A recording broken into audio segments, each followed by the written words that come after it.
Thank you very much, Nicholas. Thank you all for joining us this afternoon. It's my pleasure to lead this and moderate this panel session, which we think will be quite informative and opportune given the current sort of topics that's been discussed during the morning and this afternoon. My name is G. Kim. I'm a managing shareholder of Vedder Price here in the Singapore office. We're a full-service firm offering advisory and legal services to our clients across the globe in the United States, London, and here in Asia, based in Singapore. As previously indicated, the topic of our discussion here is chartering corporate strategy in a transforming world. For the, I would say, for those who are uninitiated, I would say, in our sector, shipping may seem like a pretty straightforward business, right? Cargo gets picked up in one location, dropped off in another, charter hire is paid, and the supply chain sort of moves along. But even in that simple statement, there are certain premise and things that we generally perhaps take for granted that we shouldn't. Certainly the ports must be open. I mean, we certainly have heard the news of what's happening in the US and whatnot. The ships must be able to fuel. They must be able to cross the ocean safely. The ideas of earlier in the year and last year where ships have to be rerouted through because of various issues through the capes, adding to the time that it takes for voyages to occur, which inevitably disrupts supply chain delays. And then thinking more about the macro issue, certainly conversations have been had not only during the floor and discussions, but in general, how perhaps the PRC market has been slowing and the trading has been slowed. But has it really slowed in a global scale? Where is the potential growth and where is the trade actually being picked up? Is it here in Southeast Asia, perhaps? We hear about the US market, where people, the idea of a recession coming, maybe it is already here and we're in the beginnings of it or in the midst of it. Or if you look at the US metrics and the numbers, seems to be quite robust and doing pretty well. So it is clear, however, that shipping in the global scale will continue to play an instrumental role in any and all circumstances, certainly in the current market environment. While we all want calm seas, ideal market conditions, safe global movement, there will be challenges, there will be disruptions, whether that is economic, geopolitical, or any other reason. And shipping must adapt and get the job done at the end of the day. So based on that premise, and so with that introduction, let's see how our industry will indeed adapt and get the job done. How will the market participants and decision makers optimizing the corporate strategies and the capital allocation and the various factors that we're confronted today, whether that may be regulatory, geopolitical, environmental, and how are those decisions impacting the shipping sector? So with that introduction, I would kindly ask, perhaps Christoph, you can start us off with a brief introduction of your business, your company, and sort of updates and news that you could share with the group here before we get into the specific questions and topics. Yeah, thanks. The Borealis Maritime, we are a bit of an unusual type of shipping company. We invest institutional capital across the maritime space, and we try to find the right risk and return opportunities for the kind of capital that we invest. We have deployed quite a bit of capital in an opportunistic way over the last 10 years. We built up a significant presence in the container market, in the chemical space, and in the recent years in the offshore market. We have invested quite a bit of institutional capital on the lending side as well. So we're lending also capital into the industry where we finance other owners. And we also are, as of recent, doing a bit more structured type of investing, so more, say, leaseback type structures or deals with a bit more charter coverage around the investment, so rather opportunistically, more strategically or structured. So we move between sectors. We are not tied to one sector.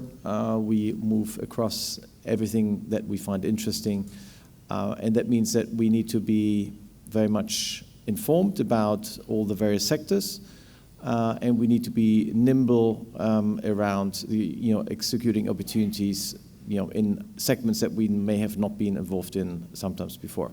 So this is in very short terms how we Excellent. invest. I think the key term there is sort of the looking and seeking opportunity, right? And not necessarily focused on it, not necessarily having a narrow focus, but more of a having the depth of knowledge and sort of the industry knowledge that's required to optimize sort of your platform. Yeah. Yes, and you have to also, you have to adapt, and with that I mean that the shipping environment changes all the time. Right now we have a market where literally everything is expensive, and so you have to adapt the way you invest capital at this stage, and also what kind of capital you can invest at this stage in the cycle. Excellent. Next to him is Johann, if you can give an introduction as well. Yeah, thank you. Bus Group is not a shipping company. We're involved in shipping with a partner. Bus was an ailing stevedoring company in Hamburg, involved mainly in traditional or conventional cargo handling. I took over the company a bit more than 20 years ago. We're still involved in ports, recently focusing more on kind of energy ports, mainly for the offshore wind business. We started Bus Capital, also to get invited to these kind of events, basically to have a better access to the better understanding and access to capital markets. Different from other Germans, we did not shipping funds, shipping KG funds, but box funds. So we funded container box fleets. Opened up also a subsidiary here in Singapore and assisted Bank T in setting up a good regime for container leasing companies. We are involved in, from boxes we went into container shipping, wrong moment, 2007. However, we survived. In 2017, we merged with Leonhard and Bloomberg, which is one of the Hamburg-based shipping companies, usually involved completely in containers. 2.5 years ago, we started divesting into tankers and most recently also in small bulkers. And then we are involved in, my newest project was basically LNG building or setting up, preparing everything for Germany's first land-based LNG terminal, which we just took FID a few weeks ago. So quite spread, but connected, but very different. Excellent. Thank you for that. Next to John Su, if you can tell us a little bit about Erasmus. Thank you, Jiwen. Very good afternoon to everyone. So my name is John Su from Erasmus Shipinvest Group. Actually, been a great honor to be in Singapore here, especially in a great panel with most, I think, German background owners and CEOs. So I'm very much honored to be here. And then, the company that Erasmus Group is set up by myself since 2010. And initially, we were involved only on dry bulk side, from handysize up to capesize, across all the segments on the dry. And then since before COVID time, we also entered different domains of fully pressurized gas carriers on the coastal side, and then also container feeder vessels. At the moment, we have in total, all the three sectors, close to 40 vessels, including some new buildings placed in order in Japan. I think from our day one of business model, we have fixed almost all our vessels to the largest commodity trading companies of the world, in dry, in oil, gas, and also on the feeder container to also major liner companies. So I think at the moment it's a pretty interesting time, as Jiwen also introduced. Geopolitically, we are facing an unprecedented situation worldwide. And also on the shipping market, we have seen very expensive assets, and then quite a booming market due to some kind of a disruption of the world. So I think it's a good moment to discuss, to explore. Let's find the crystal ball together for strategy. Thank you. Appreciate that, that introduction there. Next one, we can hear a little bit about the Harren Group. Yep. Yes. Yeah, thank you. Harren Group is a Germany-based ship owner, operator, and manager. We've been in the business now for almost 35 years, and we have developed, I think, a fairly unique overall situation or position, because we are not only a ship owner, but we operate all our ships ourselves. Mainly, or the half of the fleet is operated in the heavy lift and break bulk markets. Probably known brands are SAL and Intermarine, which belong to our group. And we have also business in the dry bulk side, which we also operate ourselves, and the tanker space. And the interesting part, I think, is that all of these dry bulk, dry segments kind of going from one segment to another, from heavy lift, from less heavy to bulk. So we actually cover the whole range of dry cargoes in our own services globally. We are set up with 25 offices in 23 countries. And we actually do connect all those dots into our third business line, which is the ship management side, where we operate or manage the ships with the view from an owner, because we own ourselves, so we know what it means to be an owner. We manage the ships with a charterer's mindset, because we are charterers ourselves, including the bunker bill, which is on our side. So it's kind of a fairly holistic approach to the business. Yeah, it's good to be here, good to discuss what's next. Yep, thank you. And last but not least, but Piyush, if you can tell us about the... Thank you, Woon. Yep. Good afternoon, everybody. My name is Piyush Sharma. I'm Group Director Corporate Strategy with the NSB Group.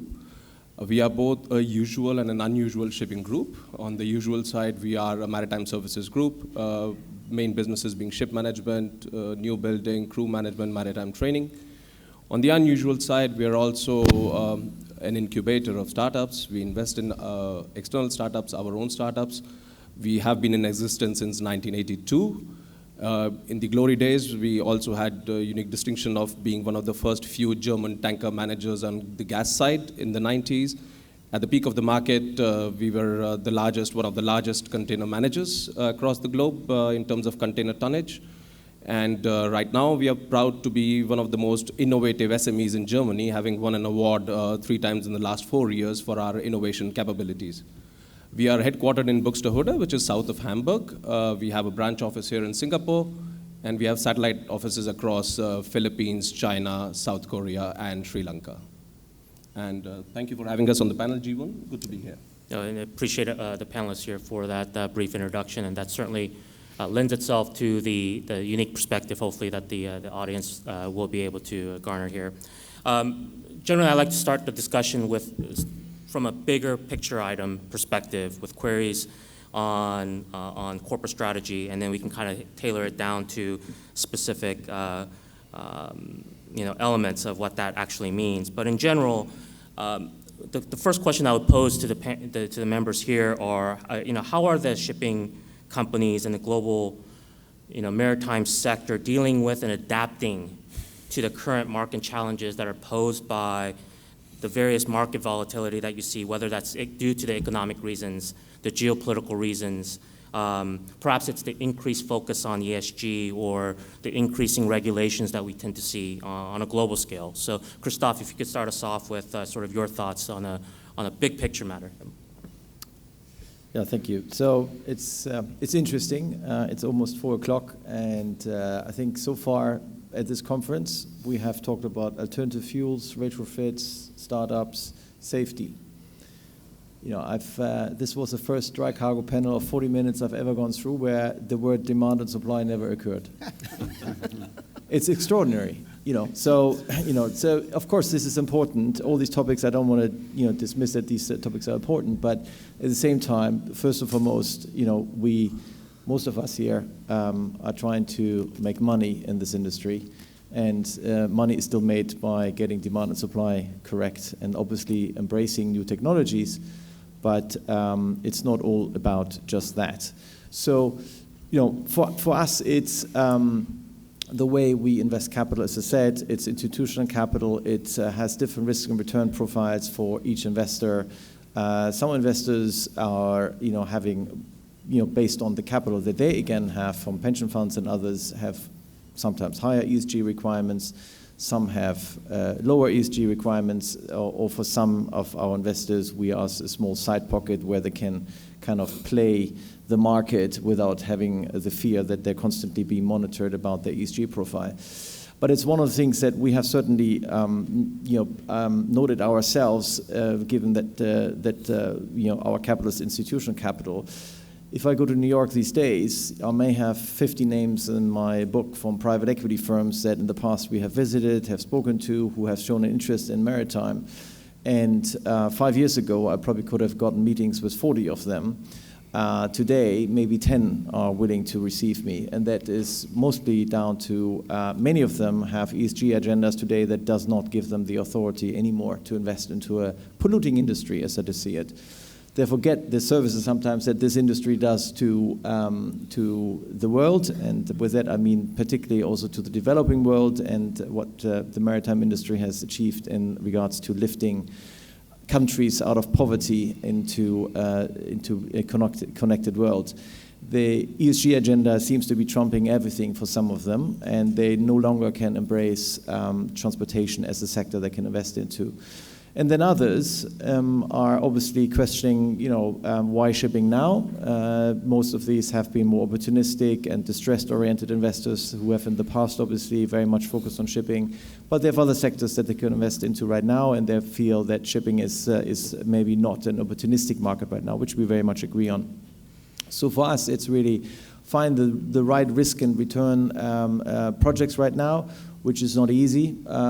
It's one of the most difficult market environments we have seen, I would say, in regards to picking the right sector, picking the right project, and investing in this market right now is actually quite a challenge. But there are good projects around, and one has to be very selective and very cautious, and also not just jump too quickly.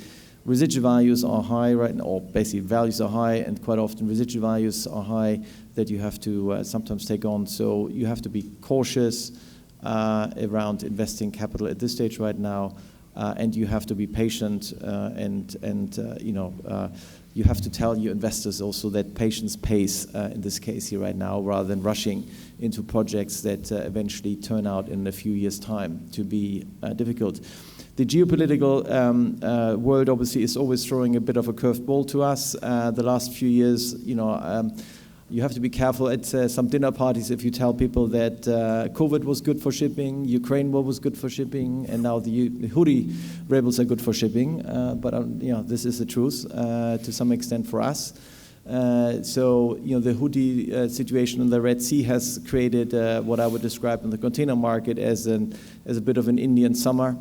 Before it gets really cold, we all enjoy a bit of sunshine unexpectedly. But also other market segments have obviously very much benefited in regards to, from the owner's perspective, the freight rates that they're achieving right now.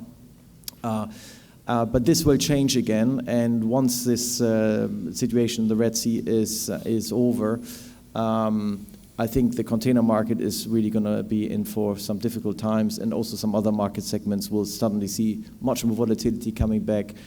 But volatility is great. As an investor, you want volatility, because a stable market is actually not giving you enough investment opportunities. So we're looking forward to some geopolitical events that may actually be negative for shipping, because that gives us opportunity to invest capital at that time. Appreciate that. Johann, your thoughts? Christoph, you basically said everything. So, but maybe a few. Basically, ESG and these things, they add an additional layer of complexity. But the general game is the classic game, where it relies to the classic, where you need the classic virtues to survive in the end. To study your markets carefully, the order books, but also, as you said in the beginning, supply and demand side. Look at your team. And then look where you find the money. Also, capital markets are constantly changing. When we started, there was plenty of money from Germany. It's over now, at least not in the traditional form. Now we go to Norway or to the US. So constantly changing, but basically same game as usual. And so we see opportunities, as I pointed out earlier. We don't see opportunities at the moment so much in containers. However, that might change within a year time. But also in other markets, that's how we deal with the developments. Mm-hmm. John, let's with that premise, without sort of getting bogged down with sort of the macro element here, let's dig down a little bit deeper. In an attempt to maximize value, what do the decision makers, what do they have to determine on how to allocate resources given the current market challenges, both in the context of capital and people, to the various businesses or the business units that you have within the company? Yeah, thank you for the question. I think basically, in my eyes, each company has its own pocket, own strategy as well. Depends on the segments that they are in. Sometimes different cycles, and also volatilities and risk can be totally different as well. If we take, for example, the large vessels and the smaller ships segments, I think the large ones certainly in any big ship segment of the main dry container and tanker market, the large vessel size, the vessels always have bigger fluctuations than the smaller ones. So I think some owners would choose probably the big ones, big assets, and then also relatively on the management side, probably the bigger the ships is, and then relatively easier to manage for one voyage of 3 months round trip, Brazil, China, for example. Smaller vessels may be calling even more ports, and then sometimes management even more sophisticated, I think. So it really depends on as to the sources allocation. In my case, I would say to share that for me, instead of buying VLCC for $200 million per ship, I would rather to spend for 10 smaller vessels rather than one big one. Similar things for maybe a mega container ship. Would rather buy 10 small feeders rather than, for the earning and the risk balance as well. So this is, but on the other hand, as Christoph and Johann already mentioned, on the big picture side, I think what I would like to add a little bit is that no matter what segment the market is, as we are today, we are seeing a very much unique situation. It's pretty similar to 2007, 2008, before Lehman falls, actually, not really before COVID, is that all the shipyards now are pretty full up to the next 3-4 years. So it means that it's very difficult to say what kind of sector you want to enter to add on actual tonnage now. So in the last couple of years, we sold about 10 ships on the dry bulk side. But on the other hand, unfortunately, what we sold was always on the cheap side. So we saw that we are well already performed. But on the other hand, we look back, and then there's no any new building order we can add on now. So this is something that is very, very particular at the moment. I would like to add. Yeah, thank you. Appreciate that, Nils. And from your perspective, how has the market adapted to the market challenges, and then in light of that, sort of the factors that go into the decisions on what to focus on when you're allocating or deciding where to allocate those the capital and the resources and whatnot. Yeah. But I think we have overall a slightly different approach, although we do opportunistic deals. So if there's volatility, we try to use that volatility also for some good asset investments. But the core of our activities is kind of in direct, close, and deep engagement with our end customers. And as we do all the commercial operations ourselves, we on a daily basis talk to the end users of our heavy lift vessels. We talk to the cargo owners. We talk to the owners on the break bulk side, etc. So we get this immediate in-depth feedback, not from a occasional research project, but from daily contacts with them. And that guides us. So everything we do in terms of investment, we do in order to build a ship or have a ship or buy a ship that is actually there for a purpose. So we are very much transportation purpose driven in everything we do. And that's not just only the assets, but that's all the services we do is always for having a best possible service for the end user of the ship.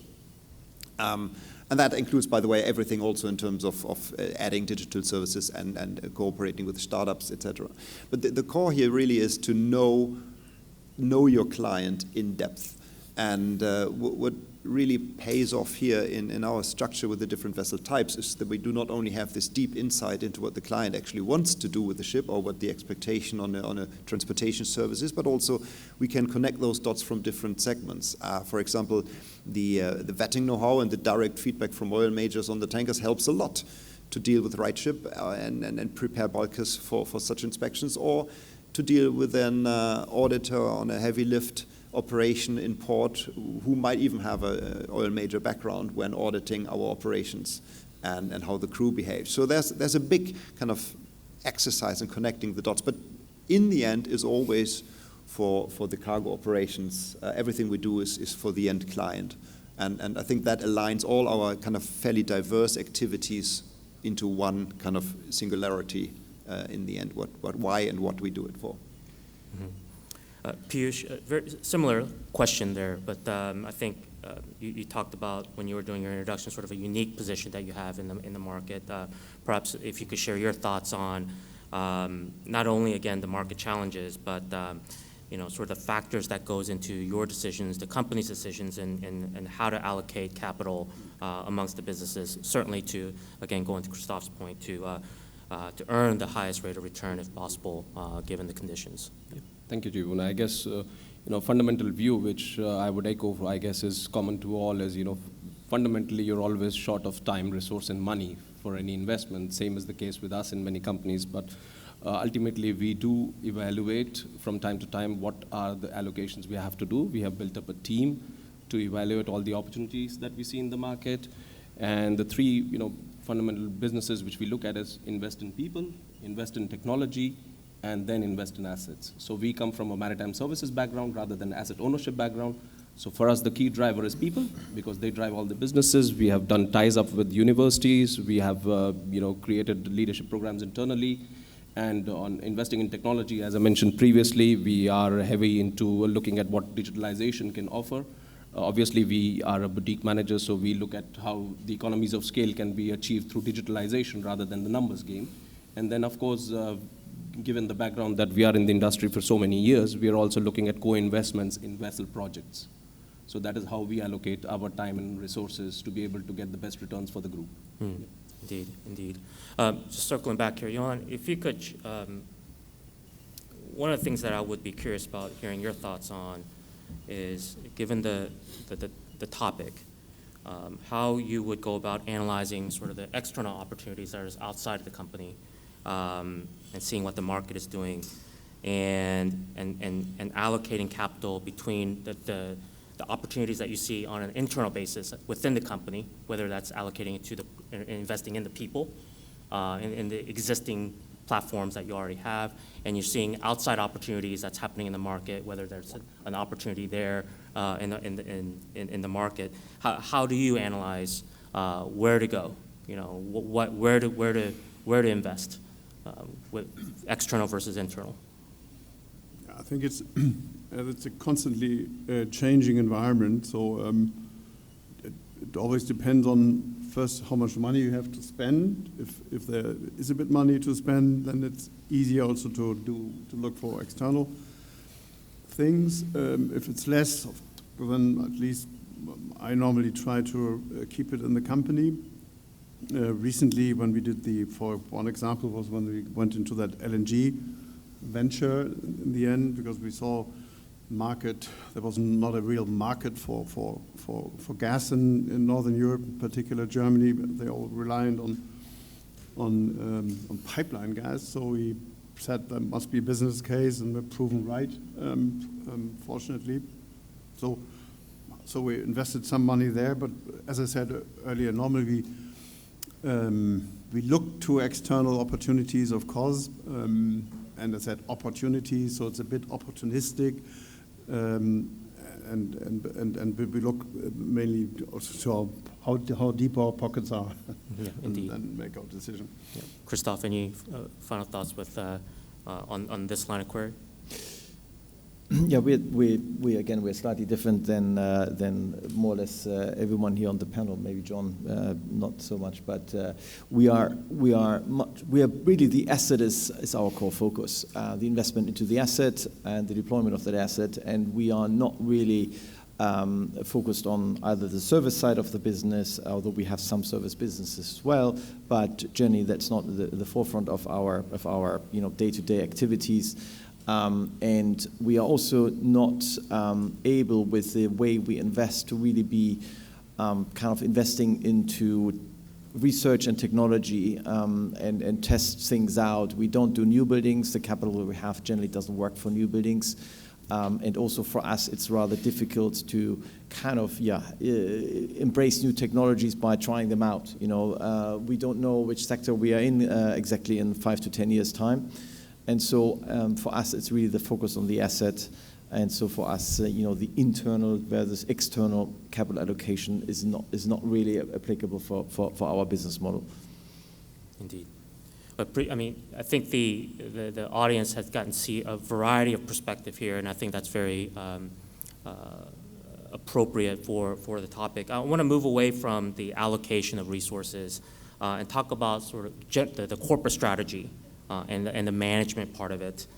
Decision makers certainly take views on the way their business units complement each other, their correlation, and decide in which sectors and businesses that they will, or perhaps more appropriately, won't go into. So what goes into deciding what businesses in the sector to be in or to be out of? So let's start with, Johann, if you could start us off with that query. Yeah, I'm happy to do so. Basically, as I said, the classical virtues. So, of course, the beginning, proper studies of the markets and try to get a proper understanding. What is also important in our organization is very much a kind of a swarm intelligence, as I used to call it. So, really involve more people, involve the whole team and listen to everybody before you make decisions. I think that's, of course, classic risk and return. And also, in the end, guts feeling very much. You listen, you're reading, you have your own views on the market, and in the end, that's also important. Indeed. Let's go to the end there then. Piyush, your thoughts. You mentioned earlier in one of your earlier answers sort of a different mindset as to how you allocate resources, your people first. When it comes to the corporate strategy, how does that dovetail into sort of the businesses that you and the company would be looking into, or perhaps not looking into? Thank you to you. I mean, frankly speaking, we are a boutique manager, so our focus is definitely not on economies of scale. We focus on trying to, do joint ventures or partnerships to increase our service portfolio. And obviously, the big point which I mentioned before, and you have corroborated, is investing in people. So what we have tended to do is, because there are so many changing situations and the situation and the climate changes, our management team, in fact, has driven all the way to Silicon Valley to understand how the people work there, which are non-shipping. And we have even invited the Silicon Valley thinkers to our organization to educate all of us and to sort of awaken us and say, guys, if you continue with the usual within-the-box thinking, then you don't move forward. So that's a big difference we have at least incorporated in the mindset of our management, which then boils down to everybody around to say, can we think differently and see how we can do things better in terms of what is available today. So that's basically what we are aiming for. Yep. John, your thoughts? Yeah, I think I'm quite impressed by Nils just now.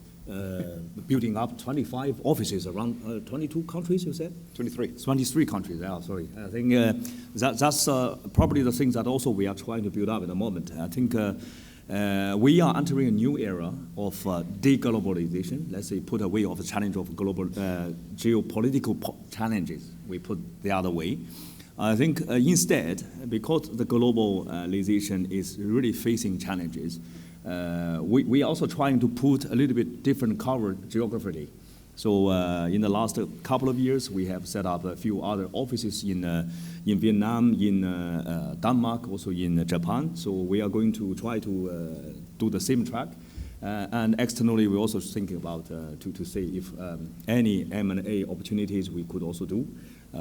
Certainly on the asset side, as I mentioned earlier, it's very difficult to make any decision now because the new build yards are pretty full and we are relatively on the high side. So we always remember the Greek philosophy that to buy low, sell high, although it's not that easy to execute. Right, thank you. Indeed. If it was easy, everyone would be doing it, right? So Nils, your thoughts on this topic, yeah, on the corporate strategy element, yeah. As I mentioned, I mean, we're very much driven by our clients, but I think it's fair to say that we are a pretty forward-leaning or proactive company, and then that's the approach we take based on this client feedback. But when I say that, what do I mean? I mean, we use all this kind of knowledge to try to shape the business we're in and not so much just passively accept what we get offered.